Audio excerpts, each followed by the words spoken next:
bom dia. Você está no canal Professor Belém nessa segunda-feira, dia 27 de março de 2023. Sejam todos bem-vindos. Alguns amigos me escreveram ontem perguntando o que está acontecendo em Israel. O povo está na rua, terá guerra civil?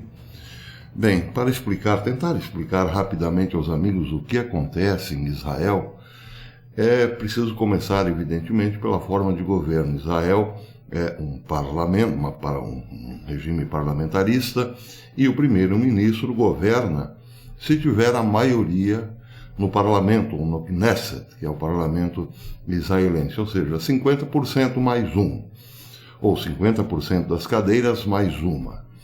A dificuldade aí, então, é encontrar uma base de aliança que permita que o primeiro-ministro governe. Bem, Netanyahu está no poder há muitos anos. Ele vai, sai, volta, enfim. Mas é sempre um trauma, principalmente tem sido um trauma nos últimos anos formar gabinete. Porque lá, como em todos os países, a esquerda ficou muito forte nas últimas décadas. Netanyahu é de direita, é conservador, e assim, para formar o seu gabinete, tem que sempre e cada vez mais negociar com o centro, e até mesmo, quem sabe, pedir ajuda eventual a alguns partidos de esquerda. O fato é que esta volta de Netanyahu mostrou que ele ainda tinha muita força, afinal, ele afastou-se do governo para responder processos na Suprema Corte e voltou com tudo, fez um gabinete forte, com muito apoio, inclusive da direita mais ortodoxa, por assim dizer, ou mais religiosa. Bem, o que acontece? A volta de Netanyahu ao poder foi também por conta de uma promessa de que ele mexeria no sistema judicial do país, faria uma espécie de limpeza, por assim dizer. Por quê? Porque os juízes lá em Israel, muito parecido com outros países no mundo, ficaram muito poderosos nos últimos anos. Quem explicou muito bem o que está acontecendo em Israel foi o líder do partido Noam, Avi Maoz, ontem. Ele disse numa única frase, ou melhor, ele resumiu numa única frase todo o problema político de hoje em Israel. E, estranhamente, talvez nós, aqui no Brasil, estejamos mais capacitados, muito mais do que qualquer outro povo, para entender o que realmente está acontecendo em Israel. Avi disse que, abre aspas, a raiz de tudo isso é, obviamente, o ex-presidente da Suprema Corte, Aharon Barak, que nunca concorreu a uma eleição em sua vida. E desde que o partido Likud chegou ao poder, o Likud é o partido de Netanyahu, o partido mais forte a compor o gabinete de Netanyahu. Desde que o Likud chegou ao poder, o ex-chefe da Suprema Corte, o ex-presidente da Suprema Corte, tem feito tudo o que pode para esvaziar a vitória eleitoral do Likud, de Netanyahu, de todo o significado e enfraquecer o governo por funcionários eleitos o máximo que puder. O auge dessa revolução foi a criação de leis básicas, ou LB, com status elevado, o que não era a intenção dos legisladores, ou seja, dos parlamentares, e a arrogação de autoridade pela Suprema Corte para invalidar as decisões do Legislativo e do Executivo, bem como estabelecer as opiniões de assessores jurídicos como obrigatórias para os legisladores, sem qualquer base legal para fazê-lo, declarou Avi Maoz. Bem, é claro que nós aqui podemos entender porque o que se trata, na verdade, é uma usurpação da Suprema Corte das suas atribuições. A Suprema Corte, ao criar, então, a lei básica, ou chamada lei básica, dava-se o direito de ser, digamos, o voto de Minerva para as decisões tomadas dentro do parlamento. Se o parlamento aprovasse alguma lei, esta lei teria que, em última instância, passar pelos analistas indicados pela Suprema Corte.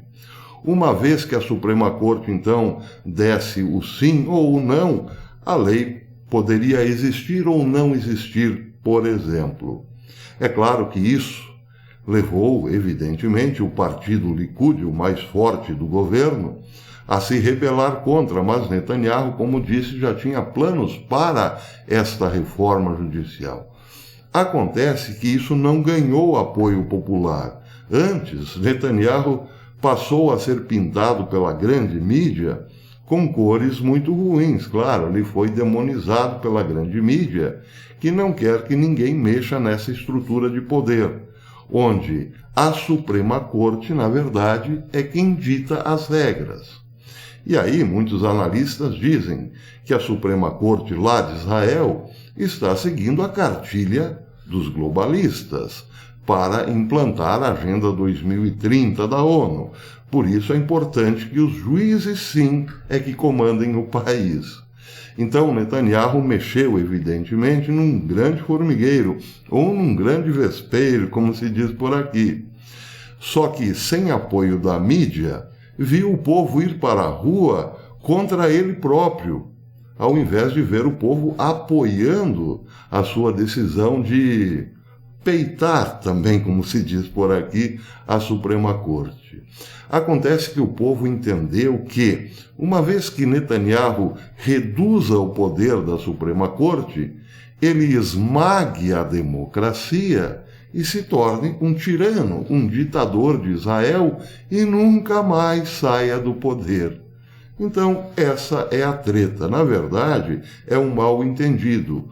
O que Netanyahu está fazendo, olhando provavelmente o que aconteceu em outros países, é se precavendo de não ser derrubado nas próximas eleições pela Suprema Corte, mas também tentando impedir que a Agenda 2030 triunfe definitivamente em Israel, com o apoio dos magistrados, com o apoio de Biden nos Estados Unidos e, claro, da União Europeia acima de tudo e da sua nova ordem mundial, Fórum Econômico, etc. e tal.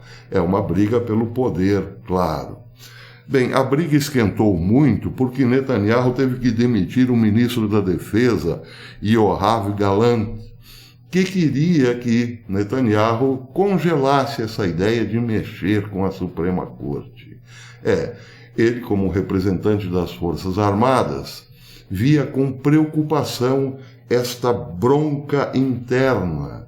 Para ele, isso estava gerando insatisfação nas Forças Armadas, intranquilidade, e isso pode, claro, ser usado pelos inimigos de Israel. Ao pedir que Netanyahu parasse com esse negócio, ele foi demitido. Então Netanyahu mostrou ali que ainda tem sim muito poder para demitir qualquer um que lhe deu apoio. Ou seja, ele mandou um recado para o próprio Likud. Se alguém aqui dentro tentar me trair, terá o mesmo destino do ministro da Defesa, Yoav Gallant.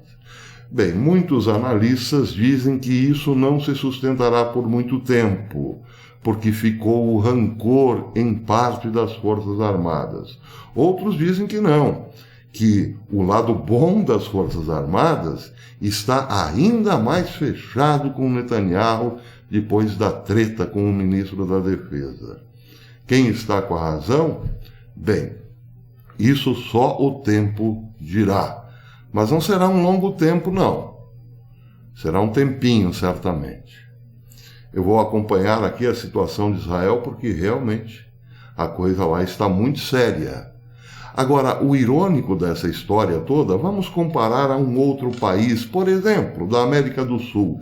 Imaginem que um determinado presidente da América do Sul, hipoteticamente, conservador, tenha lutado ou pedido para o povo se manifestar em seu apoio numa luta contra a Suprema Corte, e o povo fosse às ruas em massa para condenar o pedido do presidente. Pois é, estranho de entender, não é mesmo? Mas foi o que aconteceu em Israel. Sinal de que os israelenses, muito mais do que nós provavelmente, são dominados pela grande mídia, que pensa por eles. Sinal dos tempos, meus amigos. Sinal dos tempos. Era uma vez uma era em que os israelenses se deixavam guiar pela Torá, também pelos evangelhos, não é mesmo? Mas agora a coisa mudou bastante. Até depois, se Deus quiser.